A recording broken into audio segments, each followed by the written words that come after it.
Last time I did this, I almost forgot to hit the record button twice. And, when it blinks, it doesn't actually record. So I was kind of looking down when we first started, and I was like, oh. But I got it.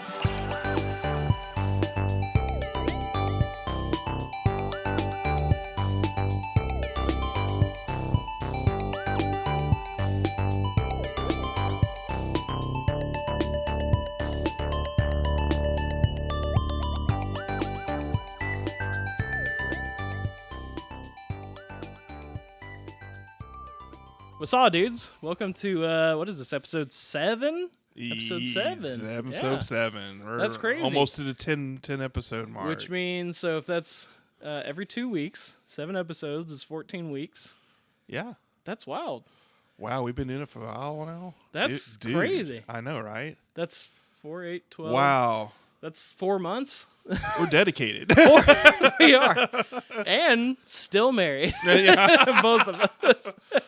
Yeah. I had a week of work, and I actually had to not be able to show up on the last episode, but thanks to Bruce for showing up and filling in my spot, and I think that was an awesome conversation with you and your friend and everything out of his thing. So. That was a lot of fun. Bruce had a really, really good time, and he's hoping to come back.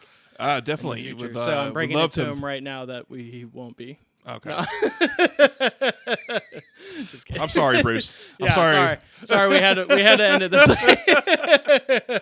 The ratings just went downhill with your episode. Oh gosh, let's not speak about that. We went from 6 to 4 listeners. So I'm back now. Being on call with work and everything. Mike was able to fill in and got his buddy, and they had the episode. So I appreciate that. And welcome back, Jeff. Yeah, thank you, bud. Appreciate it. Good seeing you again. Hasn't been a minute. So. I know. Like I was telling Bruce last time, it's so funny because to the audience, there's no time gap because they're used to the every other week release. Jeff and I haven't seen each other since before daylight saving time, apparently, because last time you came over here, you were saying when you came over this time, you're like, I could actually see what your house looks like. Yeah. Because like when you came over, the sun was still out. So it's been a while for us. But. Yeah. So I also sitting here and before we were actually sitting here recording, Mike his hospitality is awesome. He's like, hey man, you want something else to drink? I said, yeah, sure. He said, you want a Dr. Pepper? I'm like, yeah. So I'm kind of sitting down here and all of a sudden I hear boom, boom, boom, boom. I was like, well, I'm not drinking that Dr. Pepper anytime soon. And he comes down, he goes, you might want to let that sit for a little bit. Yeah, that one, I don't know if you heard the news, but it fell out of the fridge. Absolutely. It's one of those things too where it's like, oh, that could have been such a good prank if it wasn't so loud that it just exploded. Mike has like a shaker up there. He's like, he won't know. Yeah, I'm just putting in one of those paint can things that shakes it up. It's like, you'll never know. You won't know any better. But man, it's good to be back. Yeah, but it's I feel me too. refreshed. We're wearing our OR swag. Yeah. Which is great. We got our shorts on and we got some decent weather on finally. Such good weather. Oh yeah. It's like when you exit tonight or when we like go outside, it's still going to be nice out. Oh yeah. It's going to be like that this whole week. It's crazy. Oh yeah, it's awesome, dude. I like this weather. So also, when you guys hear this episode, it will be the con day. Like it's here. Oh here yeah. It is. Yeah, we will be there live and in person. I'll be working the booth. Of course, we'll be readily available for anybody who wants to come up and talk or introduce themselves and everything. I'm actually working in a booth with a friend of mine, and we did it last year. It was a great time, and we're looking forward to this year. I think we got a little bit more venue stuff going on, and yeah, it looks full. And I was really happy that Mike was able to partake of this and get along. So with him doing the audio and the panelist setup, yep. So it's gonna be a good time, people. If you're free that weekend, please come out on April 22nd. I was gonna say, do you know how ticket sales are? I'm guessing know. they probably still sell them at the door. Yeah, I believe so. Last year they were buying raffle tickets. They were giving away a Switch last year, and a OLED nice. Switch, and I'm not sure who won that actually. So I wonder if they'll give out the new Tears of the Kingdom Switch that's coming out. Ooh, I guess that comes out a week after. Yeah, yeah. Yeah, that new Switch looks pretty awesome looking. It does. I have a buddy of mine that actually he has the OG Switch. and he's selling that to his siblings to go towards buying the new Zelda one. So wow, nice. Yeah. Yeah. And this is actually the game itself. This is the first Nintendo $70 game. Yeah, And, you were explaining a little bit that too. So I didn't understand the price hike on it is because the game was so huge that the format card that they get for the physical edition of the game is actually modified to be bigger so it could hold the game, because the original format they had for those games wouldn't fit that new Zelda game. So they actually had to make the card bigger to hold the information. So that is why there's a price hike, because that memory card that holds the game physically is actually bigger than any other Nintendo Switch game you buy physically. Right. So I guess with the involvement with that, it's a little extra time with getting that set up. So that's why there's a price hike with the game itself. So, the first one was such a great game when the Switch came out, and I don't have a problem spending $70 to buy a physical edition. So. I don't either, but it is like weird in my head, because when I saw that price point, I was thinking to myself, I was like, man, for some reason $59.99 just seems so much less than $70. Yeah. But like, it's not. It's right. really not. But I think it's just because 70 is like so close to 100. Yeah. That it's like, oh my gosh. Oh yeah. What's happening there? Yeah. But it's gonna be so worth it. Oh yeah. I mean, I'm currently playing through Breath of the Wild again right now, nice. very slowly. I had a save file. It was actually really weird because I had it on the Wii U. I like almost 100% of the game on there. Didn't do any of the DLC or anything like that. And then when I got the Switch, I got it for the Switch. And then I went hard for like a week and like just played. And then I never touched it again. I like right before beating Ganon, and I kind of was just like, whatever. I just didn't really feel like playing it anymore. Right. So cut to like almost a year later at this point. I just like randomly picked it back up, and I was like, maybe I should start a new save. And I was like, oh, that sounds like a tall order. So instead, I played my old save, and I'm like going through all the shrines and stuff that I haven't got yet. Cool. Stuff like that. But it's still a blast. It's such an really involved game. Did you watch the 10-minute gameplay? Yes, I did. I thought that new one's going to be phenomenal. It's going to be weird. There's one thing that I don't know how, like, just me personally, how I'm going to get used to it is the item combining. Yes. The merging, right. Or whatever it's called. The fusing. Because in my mind, what I was hoping for, like, as soon as I saw it, the fuse option, before they actually showed what fusing would be, but like in that split second, I was hoping that it would take the boulder and the stick and it would make it like a stone stick.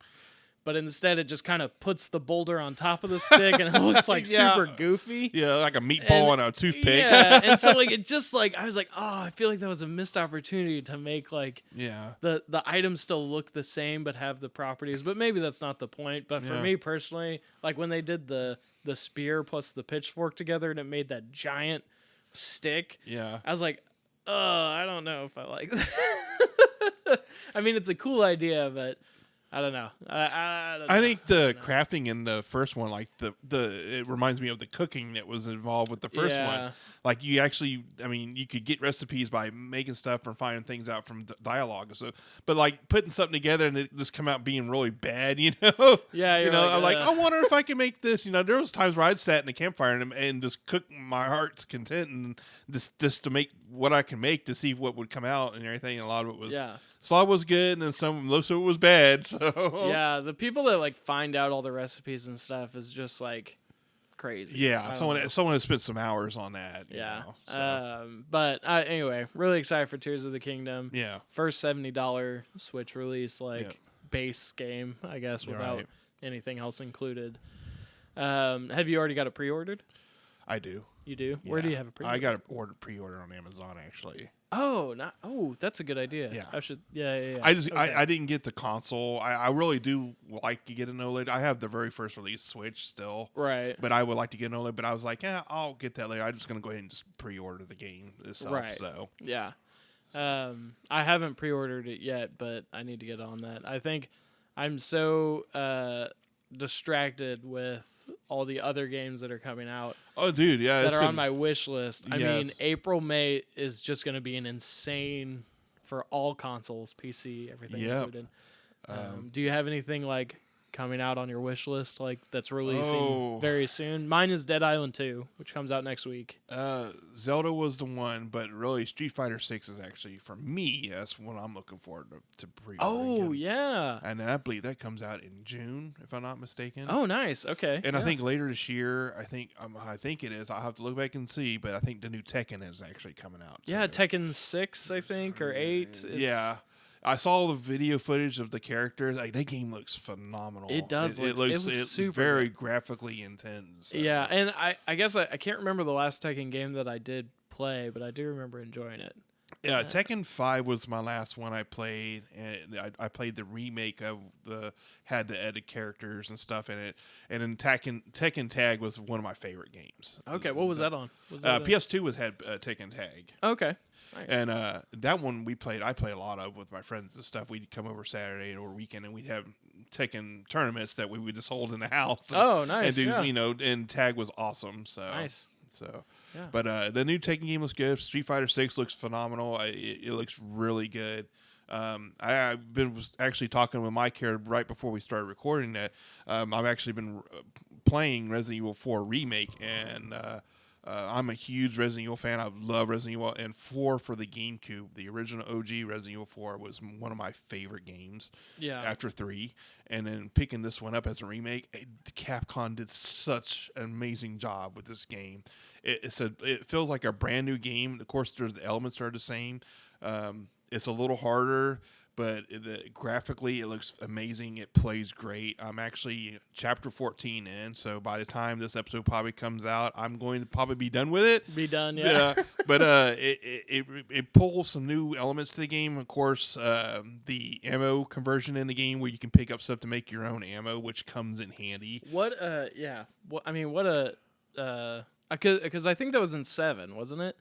Actually, 3 had it. Oh, okay. You had the gunpowders in 3. You can make your handgun ammo, your shotgun ammo, and your magnum ammo. Okay. So I know later on versions they had that too, but that was the first Resident Evil game that actually had ammo creation. So they just kind of rolled it over into 4 Remake, and it fits. Nice. So survivability, of course.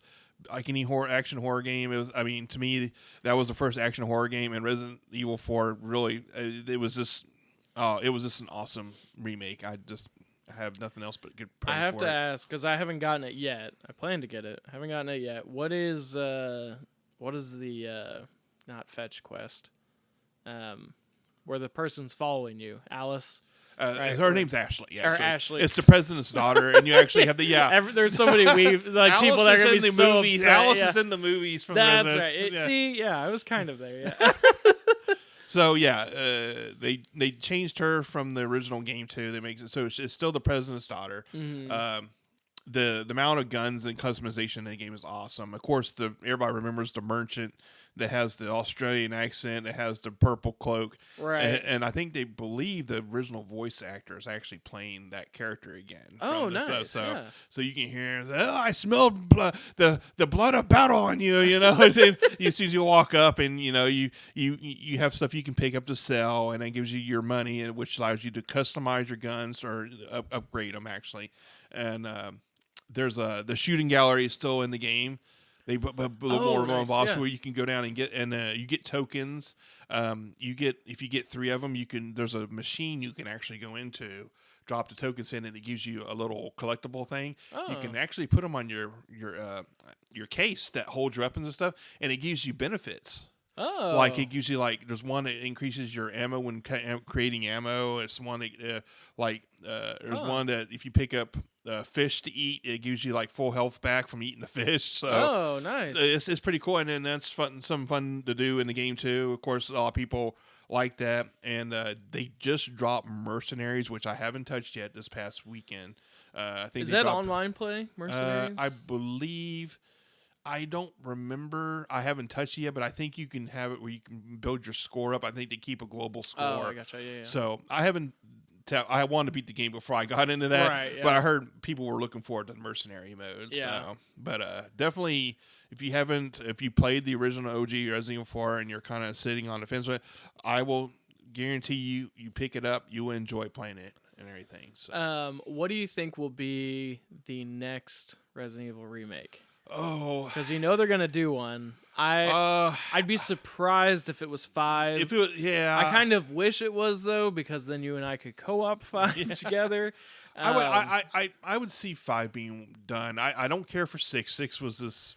6 was weird. 6 was. I don't know to what me, happened. I mean, in 5, yes, Chris punches a boulder and the dialogue is awful. Yeah. But 6 was even worse than that. I mean, actually, my other personal favorite from the retro games would be Code Veronica that came out for Dreamcast. It's funny that you say that because I got that question from another video I was just watching today before you showed up, where this guy was doing a Q&A and like, what do you think will be the next Resident? And he said Code Veronica. He hopes is the next. That Code Veronica was awesome. It looked good for the Dreamcast. Of course, they ported it over to the PS2 later on. Okay. It does have some really good dialogue, and of course there's a character in it. I don't know, the people that have actually played remember. It looks like a Leonardo DiCaprio. His name's Steve. He has pistols. Of course, he gets rescued by Claire, it revolves around Wesker, Claire, and Chris. Redfield. So, but it's a really good one. I remember playing it when it first came out on Dreamcast, and I was mind blown because I had just played Resident Evil 3 and beat it finally, and I got Code Veronica, and I'm like, this is awesome, Huh. But, and it's weird because I feel like Code Veronica, I've seen gameplay, I haven't played it myself, but I feel like it's just like a blip on the map. You know what I mean? Yeah. They kind of like always put it as like a bullet point, and not really like in the mainstay of games. Yeah. But it's a nice side story. I mean, I like the side story of it, and it doesn't follow like from it follows the Umbrella Corporation. Of course, they had their hand in everything. So, the Dreamcast controller was a little unlike the GameCube controller, which I love. I love the GameCube controller. It's one of my favorite GameCube controllers for a console ever because of how streamlined it was. But like the Dreamcast controller felt like I was holding a giant hamburger. Yeah, so, you had like one. You had one thumbstick, and I really wish they could have made more.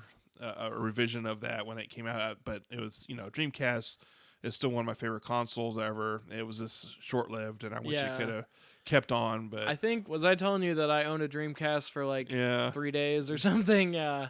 The hockey game I played on it was a lot of fun. Yeah, really the Sonic Adventure games were good on Sonic there. Soul Adventure, Calibur that came out, that was in arcade, came out for Dreamcast. It was a beautiful game that Namco Bandai made for that. Was that 2? Soul Calibur 2, or was it? No, it was the first Soul one? Calibur. Okay. The first Soul Calibur game. Yeah. That was one of the very first games that came out with the system, actually. So nice. I think it was Soul Calibur and then Power Stone, if you remember Power Stone. Yeah. It was a melee brawler, kind of like Smash, a little way, but you only had like 4 people on the map or whatever. Yeah. But it was pretty cool. But the graphics were just insane at the time, and I was like, Sega really came out with it good. And it just blew away the Sega Saturn. Yeah, it was. I mean, I don't know what led to the downfall with the Dreamcast, but it was a good. A lot of it had to do console. with a lot of it had to do with the marketing. I think I think Sega's marketing was just horrible. Yeah, and I really believe that their marketing was up. I think console would last a little longer, And I will say this, that there is people still making homebrew games for that actually have published them out where you can buy them from the website. So you just have to know where to look on the internet stuff. That's so there's which I'm surprised I haven't played any yet, but I promise that I'll get back on live streaming soon. Nobody's asked me, but I promise I will get back into live streaming again soon. It's just been crazy, but I officially changed the Better with Sounds Twitch to the Our Recollection Twitch. So I merged kind of together. Yeah, I saw your comment on that. And so that was really exciting. So now that that's happened, I kind of want to I have a lot more freedom to do things and a lot more time. I'm not splitting my time between two things. Gotcha. But I saw recently that I think the week that we're recording this, so early April, there's a new ROM that came out of Ocarina of Time Where, you know, somebody basically took the game, they rebuilt like a whole kind of new game. Yeah. But apparently it's either as long or longer than Ocarina of Time's gameplay. Oh, wow. And it's all full of just custom like That's areas amazing. and all sorts of stuff. So it's amazing that people have time to actually take these ROMs and actually go through and modify them to make them longer or change the way it was or make the game harder. Right, or, you know. Yeah. It is, and actually it is, because the guy that I watch, his name's ZFG. I don't know what it stands for, but if you just look up ZFG on like Twitch or on YouTube, you'll see him. But he's a Zelda speedrunner, so he's at a lot of the like Games Done Quick GDQ events, and he's been speedrunning Ocarina of Time, Majora's Mask, and Twilight Princess for like years now. But he plays like all these ROMs when they come out. Oh, wow. But so he's playing through it right now. And the first video I saw that, I was like, oh, man, this is going to be a trip. I saw that there were 2 videos they released so far. Both were 9 hours long. Oh, so I was like, I was like, I mean, that's great. There's so much content in there. But it's like, oh, man, that's going to be tough to get through. Yeah. That's going to be on my docket for the next couple weeks, probably. Right. That's crazy that they can do stuff like that and just extend it's the wild. game. And thankfully they do. Yeah. And then there was the guy that remade, he just remade Lake Hylia from Ocarina of Time in Unreal Engine 4. Yes. Oh, wow. It's amazing what people can just get their hands on and do. I think some of the people that do indie games or like reproduction of other games, I think they should be ones making video games now. Some of the new, you know, like some of the first party people, it's in these games you buy and they're like, it's half a game until you download. And, right. Yeah. You know, but some of these indie games are just mind blowing. Like they really are. Yeah. Shovel Knight was really good. I think there's another Shovel Knight coming out, right? Hollow Knight, Hollow Knight. Hollow Knight was well done. There's one on Switch that I play. It's called Blasphemous. It's a side scroll. It's like a Metrovania game. Oh, it's a guy that has like this cone shaped head and he's got a sword. Oh, and it's kind of it's a dark game. Like you're trying to go through and like I guess. I don't know, like retribution against like you're like some poor like risen guardian warrior or something. Definitely, Blasphemous is on Switch. Check it out. It's been on sale a couple of times. I've been playing that. It's a different game, but if you like the Metrovania type games, it's something that's going to be it's equally difficult, but it's rewarding too. So. Dang, yeah, I'll have to check that out. I actually, I think last time we talked, I talked about that I hadn't really been playing the Switch. Yeah, because I had the Steam Deck, and now I'm kind of reversed. Now I've been playing things on the Switch, and my Steam Deck hasn't seen a lot of love lately. So I definitely, but I mean, like Dead Island 2 will be out by the time this comes out. I'm sure. Of course, it comes out the day before the con. So it's like I don't want to stay up late playing Dead Island 2 because we have the con the next day, and it's gonna be an early day. But speaking of Steam Deck, I think I had talked to you or sent you a text about it a while back. So the Asus is actually coming out with a competitive handheld, which is their ROG. It's the Republican Gamers one, and it's supposed to be on par. And actually, they're wanting to push it to be even better than Steam Deck. So, just look this up real quick. Yeah, you sent me information about this one, and I specifically kept my text vague because I was like, okay, I'm gonna ask him about this on the show. So I'm glad that you reminded me. But it's supposed to, it's supposed to rival the Steam Deck, which I have to say that I figured this would probably happen as soon as the Steam Deck came out and started gaining traction, because it's like people will take it, pull it apart, kind of see what makes it tick and what makes it work. Yeah, they've actually had a couple people that actually reviewed it, and it's actually quieter than the Steam Deck. Interesting. With the fan and everything, and it seems like a little bit more streamlined. So I'm looking here at the conversation we had the other day. Yeah, I'd be interested to see. Like, does quieter mean less powerful, or? I think it's just the parts they're actually using in it, and it's actually a Windows machine. So that's another thing too, which I found was very interesting. Which honestly, it's like, if I'm just out there collecting these portable PCs now, and I got one, it would almost be worth it. I did install Windows on my Steam Deck, but it runs like garbage. So I reinstalled Linux on it and just been running through Linux. But I just want to play Call of Duty, and I can't do that. Yeah. As much as Battlefield 5 is fun, I just want to play Call of Duty. Right. So this new handheld, maybe next episode I'll get a little more involved with it. But so it's supposed to run on Windows. Right now it's in testing. Right now they don't have a price for it. They're trying to keep it competitive with the Steam Deck. They're actually trying to beat the Steam Deck's overall price. Oh wow! I might actually pick one up. So and the color of the handheld is actually white. So I'm not too thrilled about the white. If they come up with some more colors, maybe. Yeah. But maybe it's just like prototype color. Yeah, I don't know. But the guy that was testing it ran through, and he was doing the decibels for the fans. It actually runs quieter than the Steam Deck, and it's actually supposed to be about on par with power and stuff like that for memory and everything. And it's supposed to be able to run. Someone had brought up the question about running emulation, so that hasn't been tested, I don't think yet. But I'm pretty sure there's a couple YouTubers that might test that out. But as far as I know, it looks really good. I can't wait to see what Asus does with releasing more news on this handheld. I'm definitely interested in maybe picking it up. So. Yeah. I mean, honestly, I might pick it up too. Yeah, I wouldn't mind having a portable computer. Yeah. Well, it's weird because even though that the Steam Deck is so portable, and I find it very comfortable portable, I think maybe I've played it portable twice. Like the very first day I had it when I brought it to work to show off to everybody, and then maybe one more time after that just because I was like, I never play it portable. I should just play it, portable. But for the most part, it just like acts like my regular PC, right? Because it just sits on my desk. It does what most of my time on my PC. I mean, I do play games on it. It'd be nice to have a library to where if I'm on a trip or something, I can just take it with me and play.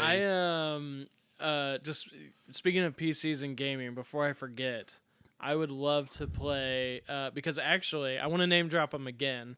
Because it's such a good podcast. But Matt and Nick at Open by Accident podcast, check them out. I don't believe they have socials other than an email, which is openbyaccident@gmail.com. So you can reach out to them on there. So correct me if I'm wrong on the socials. I apologize if not. But I don't think I hear them ever name drop like Facebook or anything like that. But definitely check out their podcast and reach out to them on email. They're two brothers that have a kind of a very similar esque podcast to us, but they talk kind of more broad, like movies. And they do movies and wrestling and music and wrestling, stuff. And just really, really good stuff. And I think they release on Thursdays. Yeah.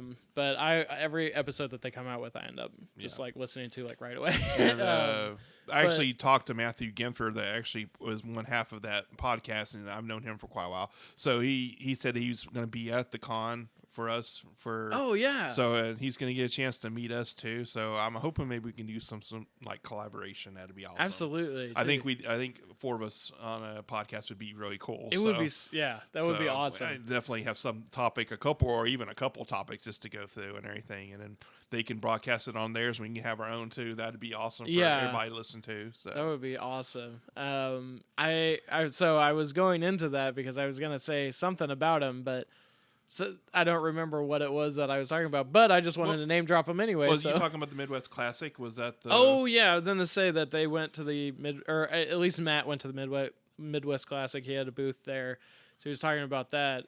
You and I had talked about going next year when it hits. So that's something we're kind of setting our goal for next year is kind of doing a bromance road trip. So we want we want to go up there for the weekend and maybe do a podcast from our room about our experience with being there. I've never been. Mike said he would love to go. He's never been either. So I think just to be able to go up there and then check out this huge gaming convention, I think it would be really cool. Yeah, so I think it would be awesome. Yeah, I think it would be too. Especially because the only con I've ever been to is Comic-Con. Yeah. And I've been to a couple like smaller cons, I guess.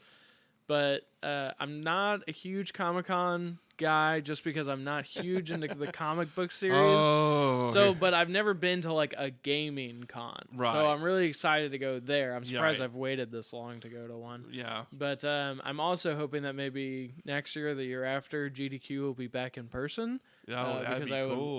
that is like my dream to go to a GDQ. Yeah, GDQ, yes. Just because I think it is so crazy that you could wake up at 2 a.m, walk down to the hotel, and like they're just still doing speed runs.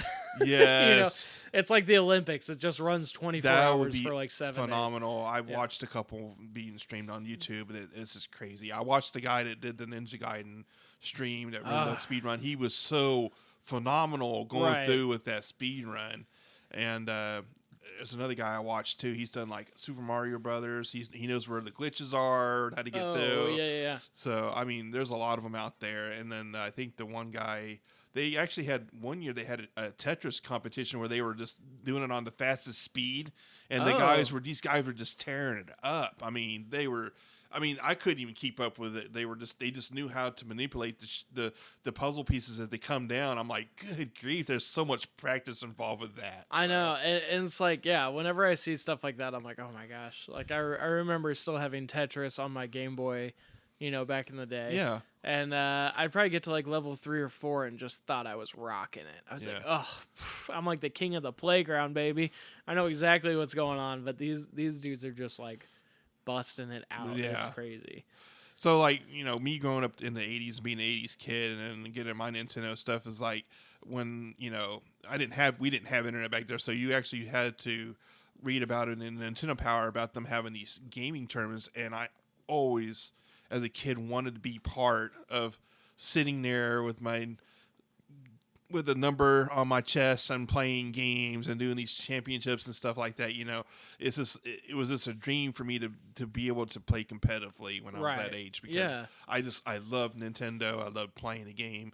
My muscle memory was good. I can play a lot of the titles that they actually had put for tournaments and stuff. And it's funny now that this stuff has actually stayed so popular that as an adult, an older adult, I can still enjoy the stuff that I didn't get to do as a younger person, and still partake of like these different things, and still it just mind blows me. And so I love that too, that there's not like a stigma of like, okay, you're an adult, you shouldn't be playing games anymore. Yeah, exactly. I mean? Like, at least I haven't run into one. I'm sure out there somewhere there are some places that are like, okay, like you're a grown woman, you're a grown man, you shouldn't be gaming anymore, put that aside. But luckily so far I haven't, I feel like it's a huge staple now, just I even imagine, like, I consider, if you game a lot on your phone or something, that's what if whatever keeps you out of trouble. I mean, there's so many other things you can, yeah, there's playing so many a game, playing a video game on the weekend and staying home and just chilling. You're saving money to yourself. You're playing at home. You're not going out to a bar and getting slapstick drunk or causing trouble, or you sit at home relaxing, drinking your Mountain Dew, eating a bag of Doritos, and of course playing your game. I will say that even tonight, like, you coming over here, when I was like, oh yeah, like I'm gonna order some pizza for dinner, I was like, oh man, maybe I should set up like the Xbox or the Steam Deck or something on the TV and we can play something, because it just reminds me of like Friday nights ordering pizza, hanging out with the boys, and like playing video games, because that's just what we did. Like that's how we did. And I was and this is a good little topic to kind of like, so be it back when you were a kid, you would have your week of school, and Friday night was just like stay up late night, play video games. So like for me as a kid, my favorite thing to have on Friday night when I was a kid was a bottle of Surge. Surge, 2 liter Surge. I don't know if you noticed, but on the back of that cooler that I showed you earlier, there's Surge on it. You have Surge on it? Well, it's a Surge advertisement. Yeah. So I would pick. My mom would go to the store. She would buy us snacks for Friday night, and she would always ask, like, "What do you want to drink?" "I want a 2 liter bottle of Surge." "What do you want to eat?" Salsa Verde Doritos. Ooh, do you remember the Salsa Verde Doritos? Dude, yes. They were a green bag. Salsa Verde.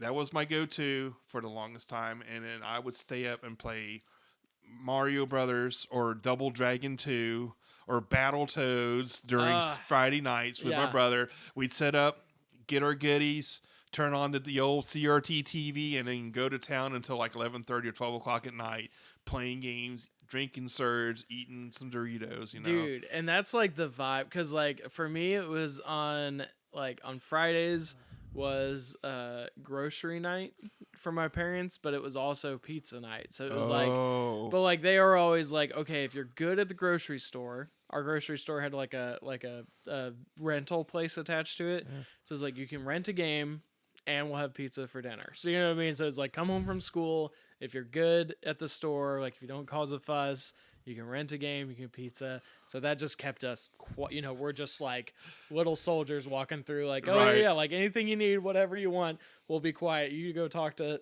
whoever for 20 minutes and we'll just sit there quietly. Yeah. But I would always get like Ocarina of Time or something like that from the rental store, go home, then my buddies would come over and we would watch cartoons on Fridays. So Cartoon Networks, like Cartoon with Johnny Bravo and Dexter's Lab. And then after that, we would like bust out the snacks, play Ocarina of Time. They would stay the night until Saturday. And that was like every weekend. That's awesome. Yeah. That's so much nostalgia right there, because when you're youthful, you look forward to that Friday, after school, you're like, it's Friday, it's time to get down. I'm going to be playing video games all weekend, wake up, watch the Saturday morning cartoons, get your clothes on, and then park yourself right in front of the Nintendo.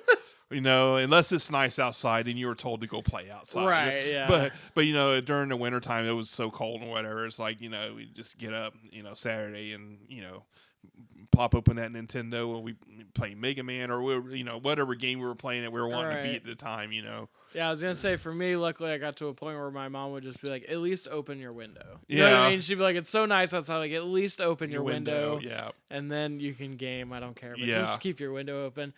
But shout out to my good buddy Colin, who I haven't name dropped him in a while, but he's the one that made our music. Our intro and outro. I've gotten a couple compliments on the music recently, just people at work that have actually I have actually too, so thank you. Thanks so much to Colin. Yeah, thank you, Colin, for making the music for us. We do appreciate it. It's awesome, and I like listening to it when it comes on. Yeah, and when it ends, it's honestly like that's one of the things that when I re-listen to the episode after I edit, I'll always listen a second time just to listen to the intro with the music and the outro with the music. Yeah, just because it's like like the vibe is so good. But he actually, I think last summer, him and I were kind of talking about the same thing about like, like we used to get our friends over and game and just hang out till 3 or 4 in the morning, sleep, and then have breakfast and then game again all day. Yes. And so then I was like, I mean, we're adults. Why don't we just do that? So he came from Kansas City and visited me for a weekend. Wow. And basically my wife was like, oh yeah, like, just have the basement, do whatever you want. That's and awesome. So like I think like we slept down here on the couches and we just gamed like all night. We played hockey on the projector. That'd be awesome. And like it just brought back a memory. That's the thing is like we're you grow up to be having like so much responsibility as an adult.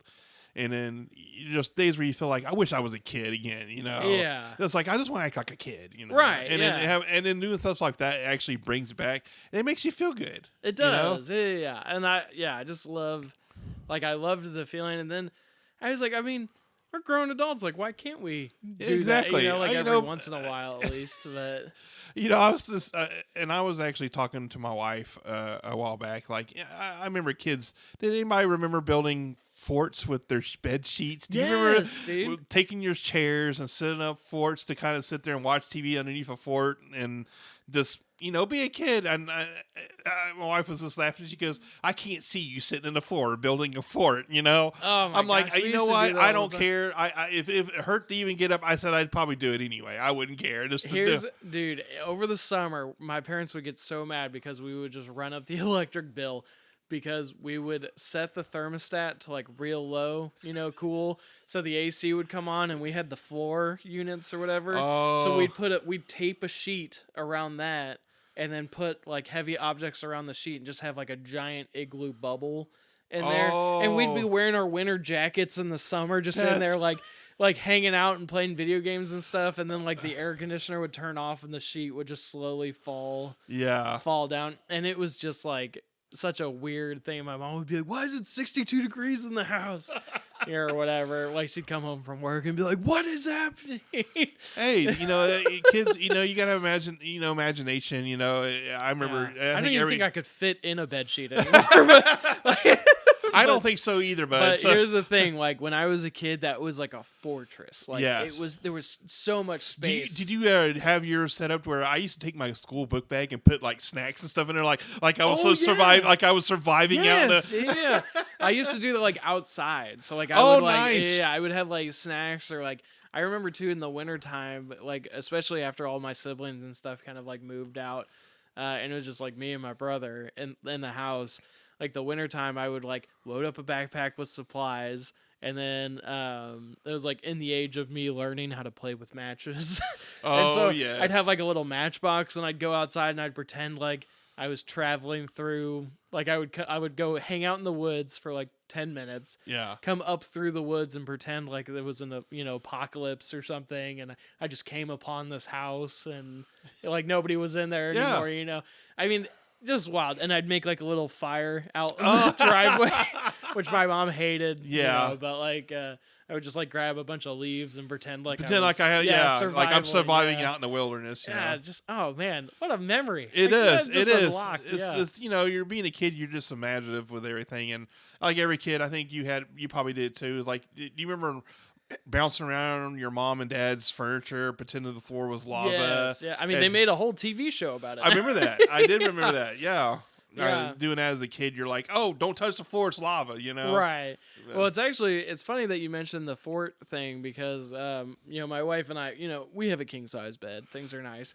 But we, sometimes when my wife has like weekends off, because she normally works over the weekends, we'll put the bed out in the living room, and we'll just like it'll be like a fort almost. Oh wow! And so like we'll just sleep out in the living room on the floor with a mattress on the ground, and like have all of our snacks and everything we need. You know what I mean? And it's like to do that as an adult may sound kind of silly. It's silly, but hey, fun, you're not getting any repercussions from your parents. Was like, why just out here in the living room? Right? Yeah. Which is funny because when I was a kid, I used to drag like when my parents would be like gone for the weekend, but I was old enough to like watch myself.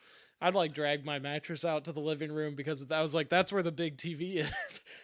Well, I got in trouble one time because I took the bed mattress and the box springs off my bed, and I laid them flat to where they're like, and had them where they leaned up against it. So it looked like I said it was my TP, and there was a holder where I could rub in there. And my mom came in and she just said, "What are you doing? You need to put that stuff back." I said, "It's my TP." She goes, "You don't need to do that stuff in your room." And being a kid, I'm just sitting there kind of on my belly, prone, just kind of crawling around. My TP, But when I had my own room, it was a very small room. I think it actually used to be like a storage room, and then like my parents cleared it out so that I could have a bedroom in there, so I didn't have to share one with my brother, And I didn't have a box spring mattress, but I just had two mattresses that were stacked on top of each other. Oh wow! And so sometimes, like over the summer, I would put the mattresses like next to each other instead of stacked, and I just had one giant bed, like And so like then I think what I ended up doing is I kept the dip in the middle, so I'd kind of push the beds apart a little bit, and then I'd put a bunch of pillows and blankets in the dip, and like just roll back and forth, and like just weird things like that. That like, man, maybe I should have been playing outside. But instead, there I was causing shenanigans. Shenanigans. Every kid goes through them and everything. Man. Yeah. I know we're probably getting close to our time here, so I want to go ahead and kind of bring up what I brought a console for us to I was going to give a little history. So I actually acquired I don't know if anybody's ever heard of it before, but it's called a Panasonic 3DO. Oh my gosh, I'm so excited to see this thing. This is. So I brought. Oh my gosh! Look at this. This is really. It's kind of heavy. Okay. I'm kind of. Oh wait, never mind. Okay, I understand now. So here's the controller that comes with it. Oh. Very Genesis looking. It actually has the connection is a Genesis, but you can't throw a Genesis controller in it. It can short out.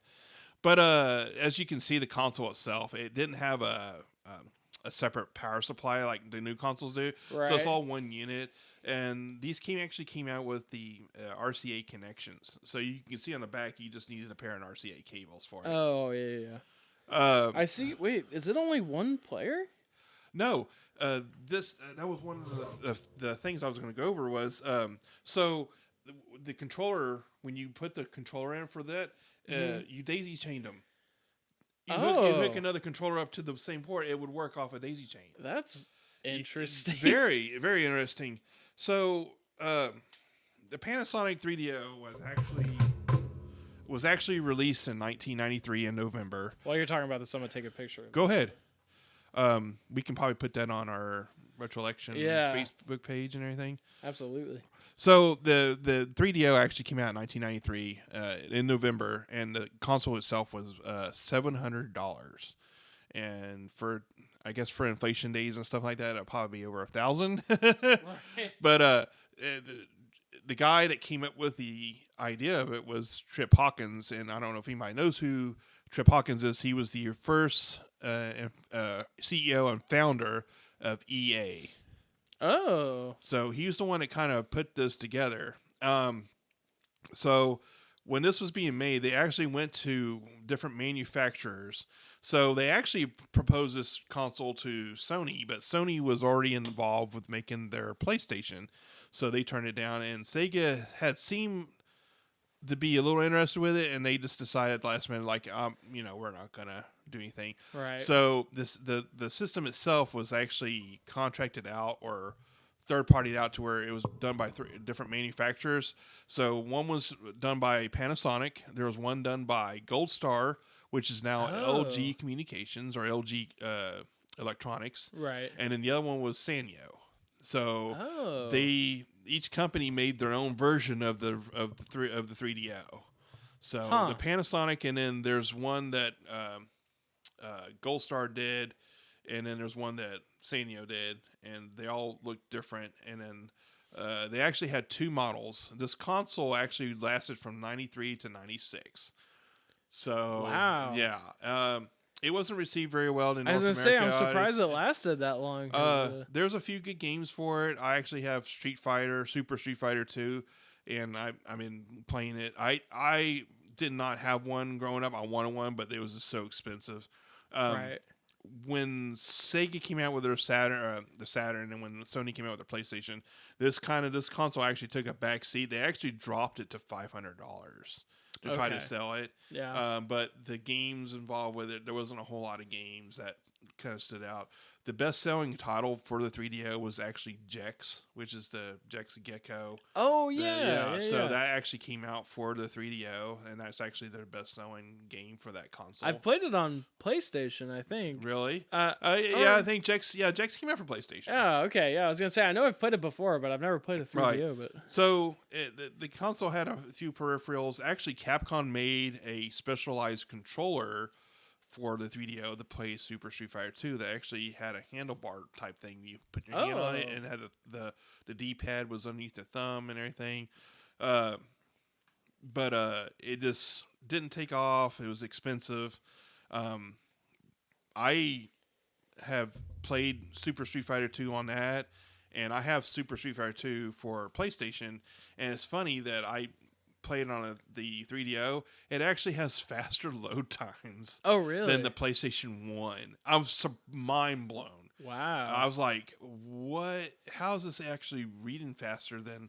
But honestly, if it comes down to like the size of a system having more processing power, this is a kind of a beast here. It is. It's pretty stout machine.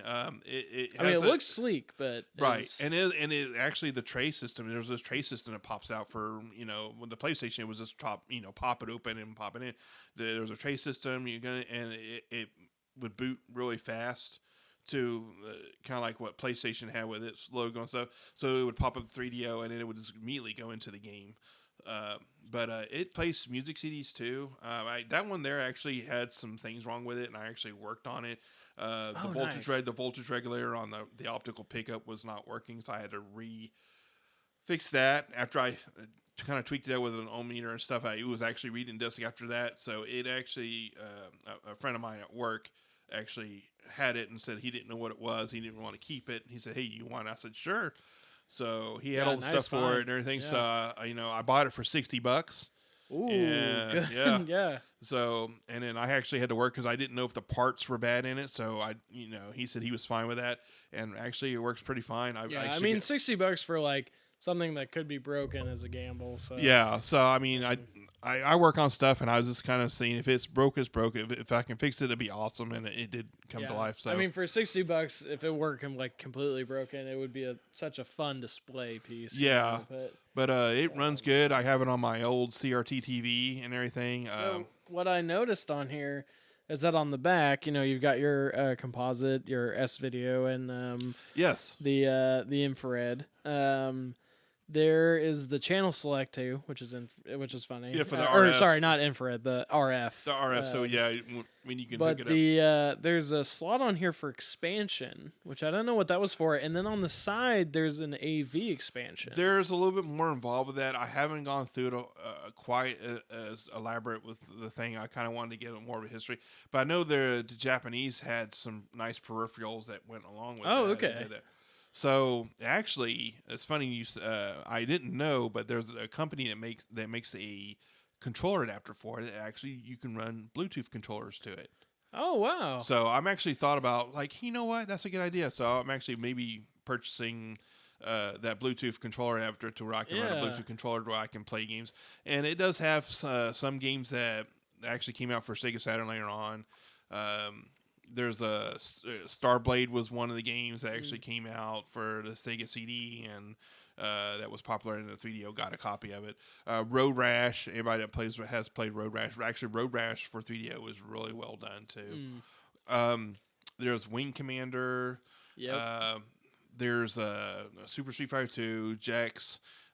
There's a game called what's it called? It's a Space Hulk. It's like the Warhammer type game. It's a first person view of like you and your armor, and you're actually fighting aliens. It's pretty cool. There was a PlayStation version as well too.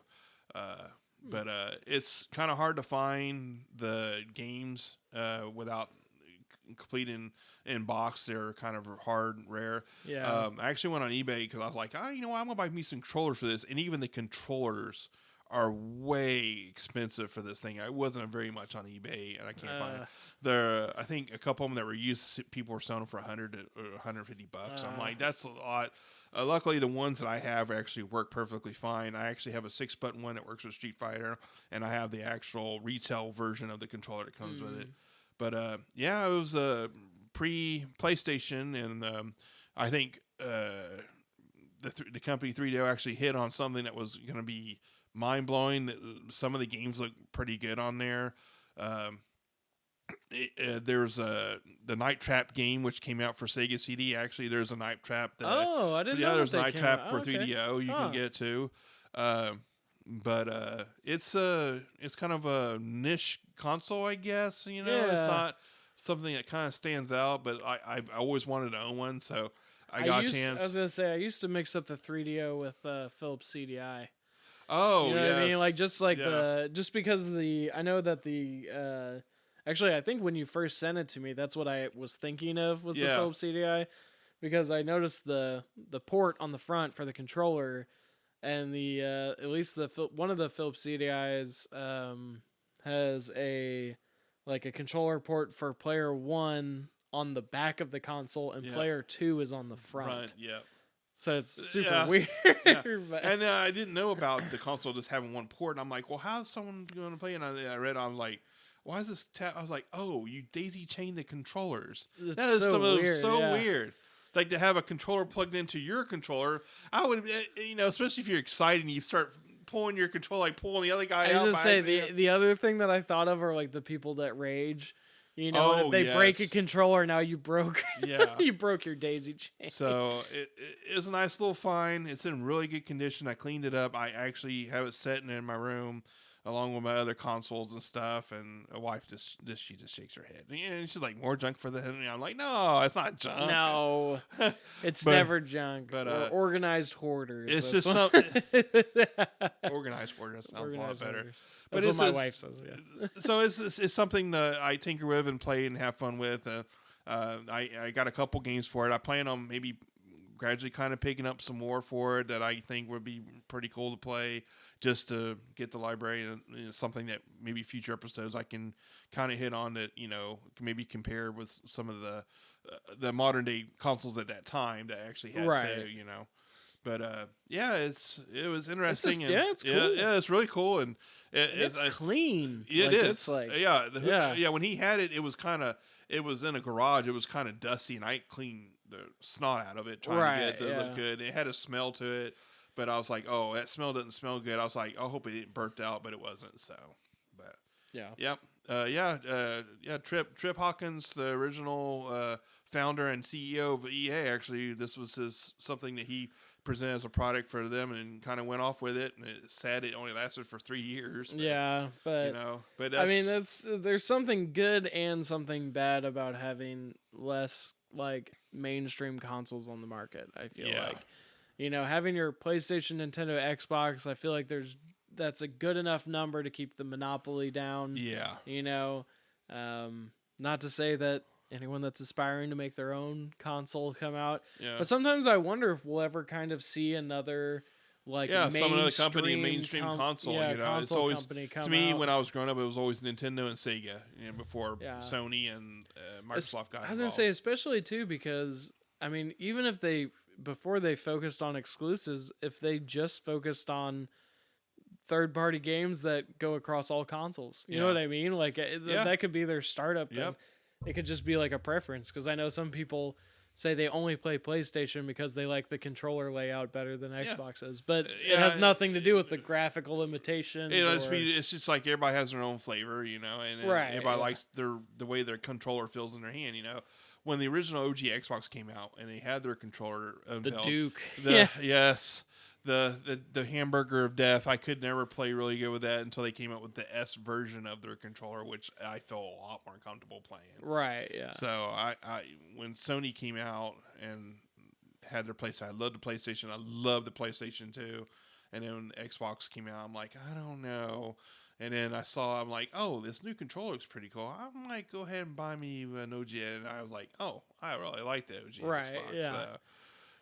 But it's nice little chunk of history there. Before CD, before CD Media actually kind of taken off with the Saturn and PlayStation, so you can kind of see that 3DO actually kind of pioneered that first before anybody else did, and then this got overshadowed. It was a nice idea. It's got some good games libraries for it, and the controller is actually pretty decent, for certain games. But I wanted to bring it in and kind of share and a little bit of history with it. So. Yeah, no, thanks, man. No it problem. Looks cool. No problem. Yeah. So it'll look really good on a shelf somewhere.